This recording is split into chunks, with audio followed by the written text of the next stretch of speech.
Hello Steelers, and welcome to a belated bench report. Sorry I didn't get one out last week. I was very busy, things caught up with me, life and all that. And then, unfortunately, I was going to do one for Patreons on Friday this week, but again, life caught up. I had to go and do an MOT and it turned into an entire day thing, so I just could get the film recorded. So I've had to do it on Sunday, so I do apologise for channel members and Patreons. You didn't get this one early, you're just getting the normal time as everybody else, but anyway. That's besides the point. But it's been a couple of weeks since I've actually last updated you with what I've been doing and what's been happening over here in Steel Towers. We had some repairs on the house, so that's why things couldn't get done last week. But whilst that was happening, I was actually able to finish off the paddy fields that I started ages ago. The first one that I ever made, I did it with cling film. It was a bit of an experiment. And I just never finished it off. I never actually put edging on it with static grass and also the actual crops in the fields as well, so it was always a little bit bare. So I did that, but I'd also cut up some of the dust sheet to make smaller ones as well, which I very quickly finished off. They've literally been sitting on my bench over there for months at this point, and I just thought, right, I just really need to get these done. So I did. I just hammered them out, painted them up, did all the bits and pieces, and they are done. There's just 5 extra just to fill in spaces here and there on game boards. Speaking of the Far East and paddy fields and things, I also then last week I turned back to another US platoon for Vietnam, so obviously for Charlie Don't Surf. This is the second of 3 platoons. What I'm doing, I think I've said this before in the past anyway, is I'm basically building up the basic forces for a company for each of the US, the NVA and also the VC as well. So I've got that basic building block of being able to do something with them. And then for scenarios out of the Surf's Up book, I can basically just pick and choose bits and pieces from each of those companies just to add into the game. So it's just I'm kind of starting, with basically the alpha thing, well, beta, I don't know what it is. It's yeah, basically the original set of things, and then I can build from there quite easily. So one more platoon of US to finish. I've also got one more platoon of VC to finish as well. And then that should be, for now, the Vietnam project kind of finished. I'm going to add a few more bits and pieces, of course, here and there. You always do.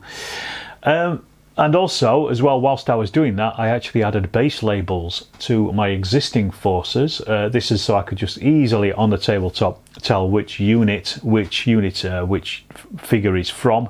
I color coded them. Gave them platoon numbers, and then whatever squad number they are as well in there.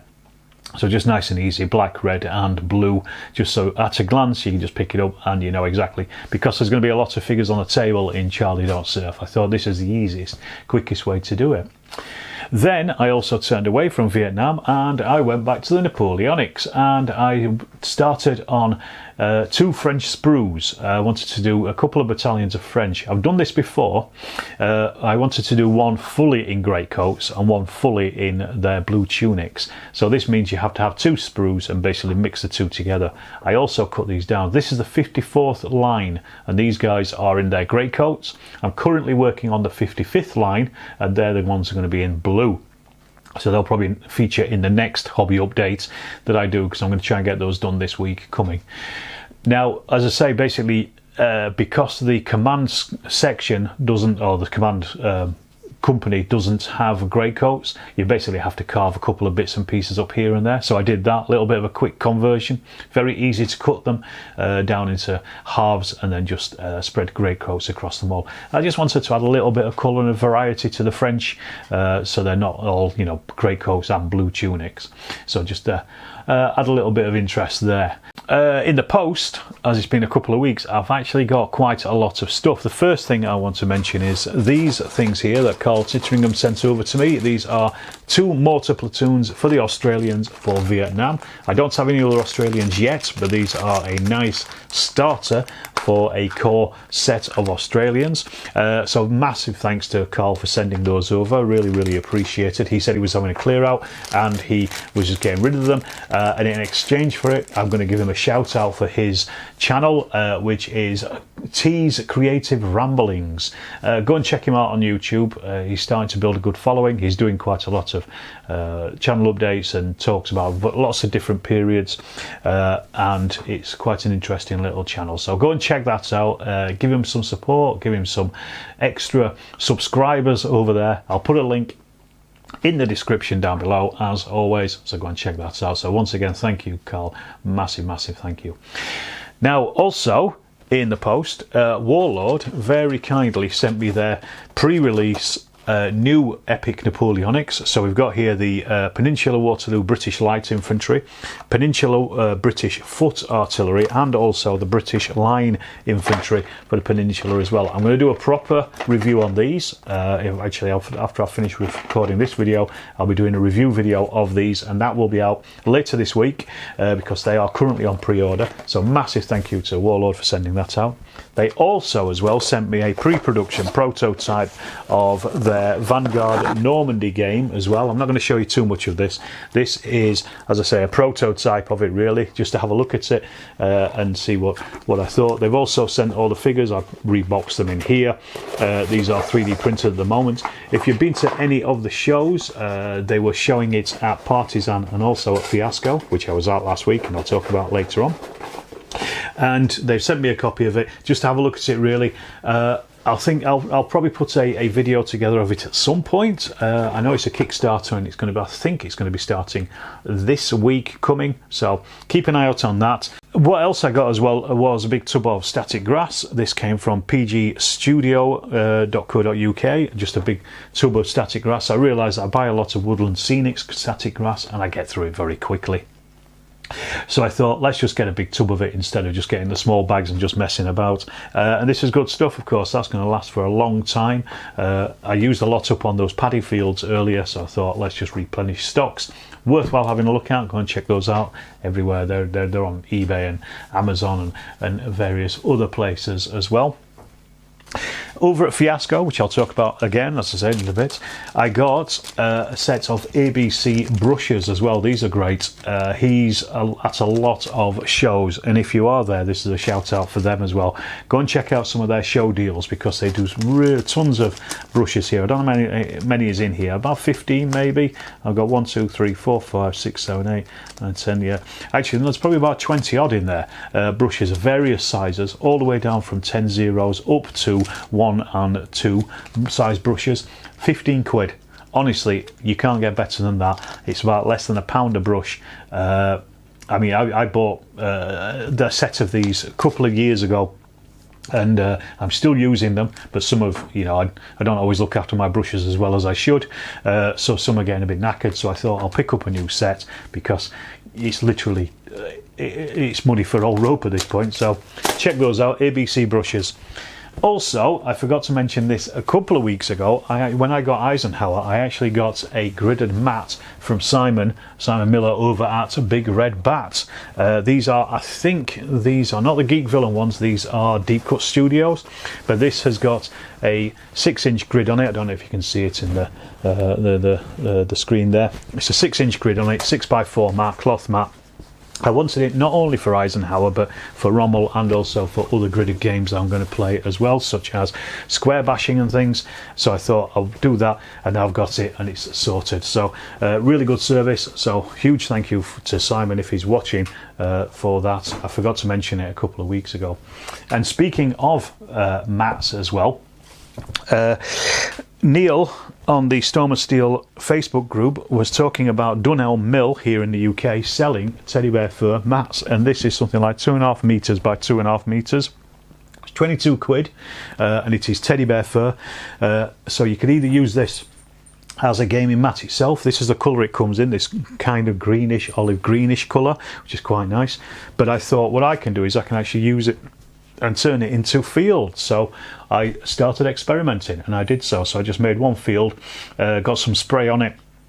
I'll probably have a look around for some other colours to use as well, but I just thought that that's turned out okay. Do a few of those, throw those across the tabletop. They'll look okay with things around them. Mix them up with the yellow fields that I've got already, just to give me a few different colours for those. So yeah, that was a good shout out there, Neil. So thanks for that. I'll say thank you for that there. In other news, I've played quite a lot of stuff over the last couple of weeks. Obviously it's been 2 weeks now. First up was the Jitra campaign with Dex. We played 2 scenarios over the last 2 club nights. So last Thursday and the Thursday before. The first one was scenario 2, which I was playing, we were playing a second time.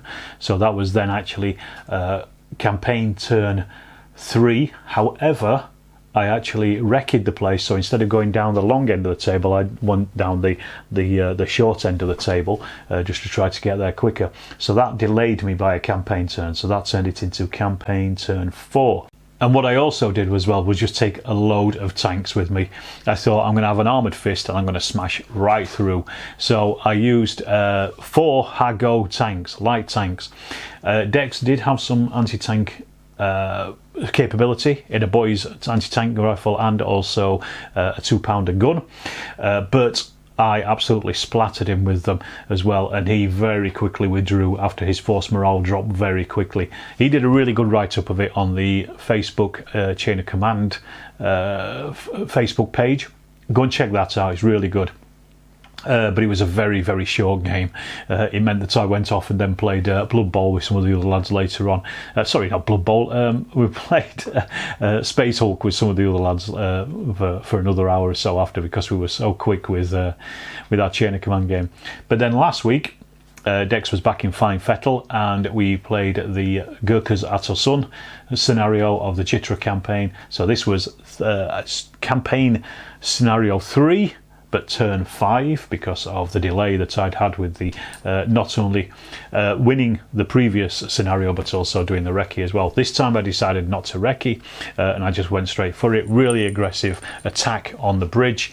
This time, instead of having 4 tanks, I only used 2, simply because the tanks really do use up those 3s, so you've got to roll really well to have them, to get them all doing something, you know, on the table at any really one time. So I decided I just want to have a couple instead of having loads. Despite some really good shots on the flank, he was unable to knock any of them out. I was able to destroy, packing at least one section, and then I sent another one to capture the bridge. I then still had a couple of sections off the table waiting to come on. And he'd pretty much deployed everything by that point. I'd also dropped his force morale pretty low as well. I think it was below 5 at that point. And again, Dex has done a really good write-up of what happened in that game over on the Facebook page for Chain of Command. Really, really good. That was a fantastic game. Really enjoyed it. I mean, some always made the better by winning, but just the fact it was just such a good game that both of us really went at it and threw everything into the ring. So I didn't get a driving charge, but I was able to win. So I'm now we're 2 for 2 at the moment. The first 2 games were losses for me. The second 2 were wins for me. So we'll see where the rest of the campaign takes us. Dex is going to come over here on a Saturday in a week or so, and we're going to probably play through at least 2 more scenarios on that day, just to try to close off this campaign itself. As I say, I mentioned, I played a game of Space Hulk at the club with everybody. It was just a big one. They basically just threw everything on the table. We all took a team each and basically just tried to do a rescue mission whilst the Gene Stealers blattered us. It was a bit of a mixed bag, Pyrrhic victory, I think, for the Terminators. It was for the Emperor, but it was good fun at least. And then finally, Dean came over on Friday night and we had a game of Roots. I introduced him to Roots. He'd wanted to play it for a long time, and we just haven't had a chance to play it. Such a good game, really good fun. He took the cats, I took the birds, and I showed him how to lose at Roots. But yeah, it was a good game. It's a great, really asymmetric war game, basically, with fluffy cats and little forest creatures and things. Check it out if you haven't already. It is a great game.